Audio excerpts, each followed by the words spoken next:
All right, so let's continue on. This is first day of 7.1 lecture, the second lecture. So we had talked a lot about these reversible processes and some specific examples. So knowing real world examples of these things is something they're really emphasizing, as I mentioned.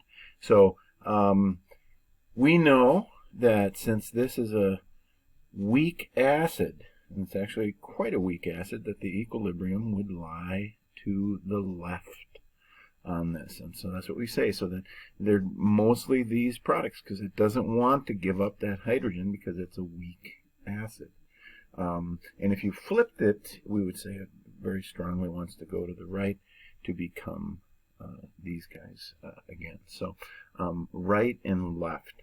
A question might have popped into your head.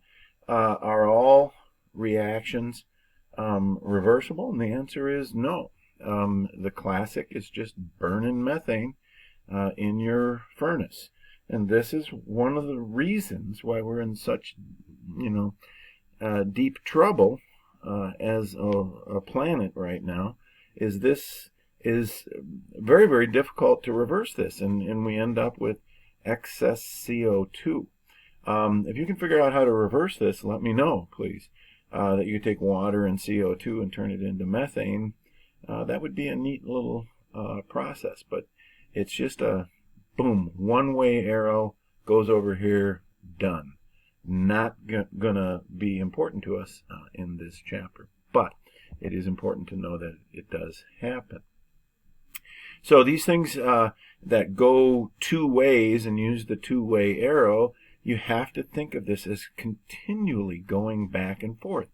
Two of these guys joining to make one of those, and then one of these, another one breaks up, and it keeps going back and forth and back and forth. And since we don't really know if there's lots of reactants or lots of products, it becomes hard to say, hey, what's equal? Why are we using the term equilibrium if you have this dynamic system and sometimes it's products and sometimes it's reactants? What's the deal with that? So Dwight is going to help us understand what that means. Okay, so how do we tell and see what is equal? Well, this first graph doesn't answer that, right? Does it answer that, Dwight? No. In this example, it simply is showing what we know to be true, that probably one of these sides, if the leveled out red and lines were the same, then they'd be exactly the same on reactants and products. And that doesn't happen very often, just out of, simple statistics. So turns out this one kind of favors the NO2. As you wait over time, notice we started with N2O4, and then it disappears and then levels off, and remember, it never goes to completion. There's still NO2, N2O4 in the test tube, and we actually have tubes that we're going to use in a later lecture in this same unit that has like a brown gas in there, and that's caused by the nitrogen dioxide. This one's clear, but they're both in there in equilibrium, and we're going to be able to shift that equilibrium. So you can do some things to change that, just like we did with the plunger on the gas. You put some pressure on it, and all of a sudden there was more oxygen in the water. So that graph shows this, and you're like, hey, this is the same reaction. Why does the graph look different? And that's because we're talking about the rate. Is it the rate that is equal, Dwight? Yes, it is. It's the rate that eventually equals out. So whether products are favored or reactants are favored, that's what those equal arrows mean. The amount of product going to reactant is the same as the amount of reactant going to product. So that is the key here. So circle that so you note that axis is different on the graph here. Okay, so This definition explains that. The rate of the forward and the rate of the reaction. That's what needs to be equal. If not, it's either proceeding to the right, like would happen with this. This is the same system, except for we start with all product, and now you wrote the reaction backwards. So the lines didn't cross because we know that NO2 is going to be favored here. So we start with all product, and we know that the product eventually will reverse. And so that means that the reactants then increase and increase, and then the lines never cross. But notice at the end, if we were to cover up the first half of that graph, the end is the same. Okay? And as is the case with this. So initially contains only products, it will make reactants. If you start with reactants, it will make products and get to the halfway point. So that's what those two different graphs. So in one case you'd be proceeding to the left, and in another case you'd be proceeding to the right. So there is a point where they're not at equilibrium yet, okay? And that is, at the beginning of the graph. They haven't reached, the rates aren't the same on this side of the graph here. This is a very, very fast rate and slowly slowing down, and this one starts out at 0 rate and starts to speed up, and then they reach equilibrium. But we're going to talk about systems that are at this point, and then we wait and see what happens to them. So either proceeding to the right or to the left. All right? One of the things to emphasize on this page is they are rarely equal to each other, the concentrations. So don't think of the amount of product and reactant being equal. It's the forward and reverse reactions that are equal. All right? Now, we'll talk a lot more about this, but in order to have an equilibrium system, it has to be a closed container. The example I talked about with the brown gas is a big, huge tube that's been sealed for all eternity. And then you can talk about that system. It could be, ions in a beaker that you got nowhere else to go. Okay, the volume in a gaseous system has to remain constant. The temperature cannot change, and we're going to talk about changing all of these things and how that will affect it. And that's where we begin to quantify equilibrium, and this is really good practice to get started. It's the very initial step of how you can quantify equilibrium. What they've done is they've used some fancy math to say we're going to come up with something called a Kc, and this is the concentration constant.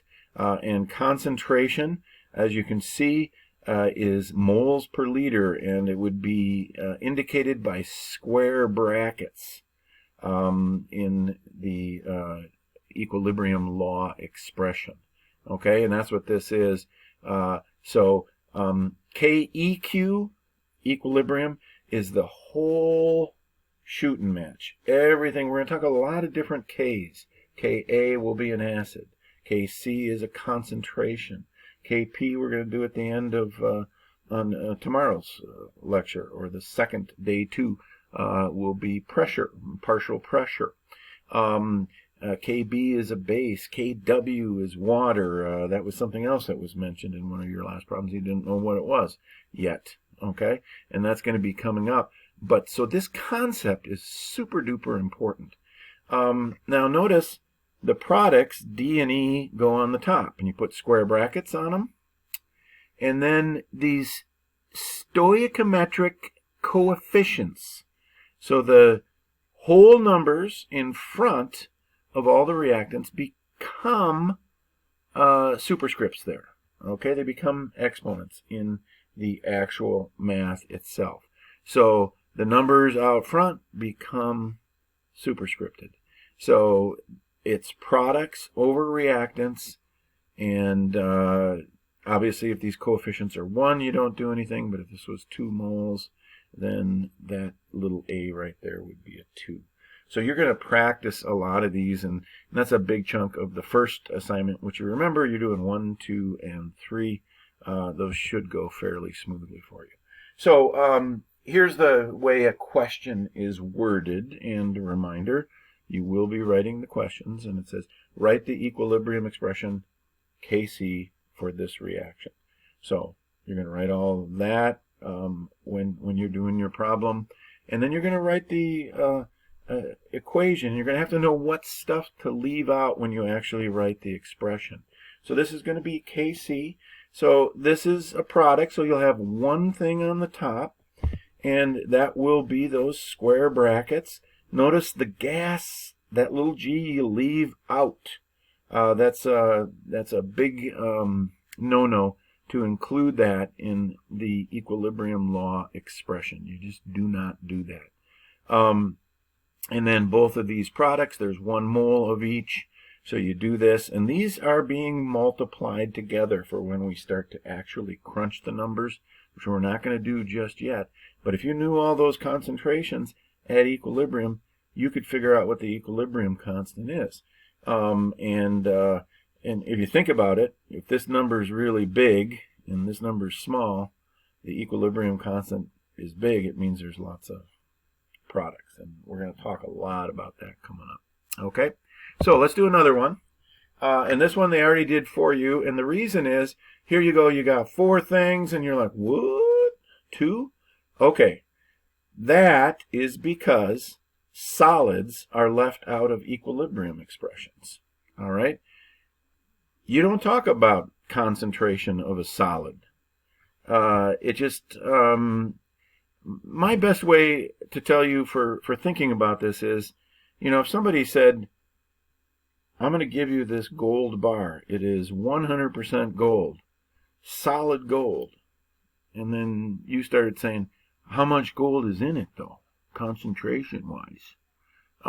You'd be like, well, it's all gold. So it doesn't make sense to talk about a concentration. It's 100%, which in the context of these problems would be 1, and you leave them out. You just plain old leave them out of the expression. So any solids are gone. So the NiO2, the nickel oxide, leave it out. Leave out the nickel. And then it just becomes CO2 over CO. And this kind of explains that in terms of, you know, number of particles per unit volume, but really, you can't talk about the concentration of a solid. It's just silliness.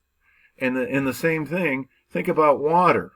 You don't go up to the drinking fountain and go, whoo-wee, that water's strong. Somebody watered down the water. It's water. You know, it's 100% pure water. And that's what that is. So we're not going to talk about concentrated water or dehydrated water or anything silly like that. It's just a liquid. So therefore, what you're going to include, aqueous, yeah, gas, yeah, gas, yeah. You can definitely change the concentrations of gases in systems. So Cl to the 2nd power, HCl to the 4th power, O to the 1st power, which you do not write. And don't put the 1s in there. That's just not done. So Kc equals the products over the reactants. You got to know what to leave out. And this graphic just kind of shows you that if you take out that little chunk of water, it's not going to change the overall concentration. Duh. So when writing an equilibrium expression, yeah, include gases and aqueous species. Those will change in concentration. You can have really strong and weak solutions. And do not include liquids and solids, okay? In the next one, we're going to start getting into the Q and what that means in terms of equilibrium and not politics. Okay, we're not talking about Q politics, so thank you for that. So Dwight was happy to help out with this lecture. So you are to do the first 3 problems. Remember, they're not due until Monday. But I recommend getting started on them, and they're not too tough. So have fun.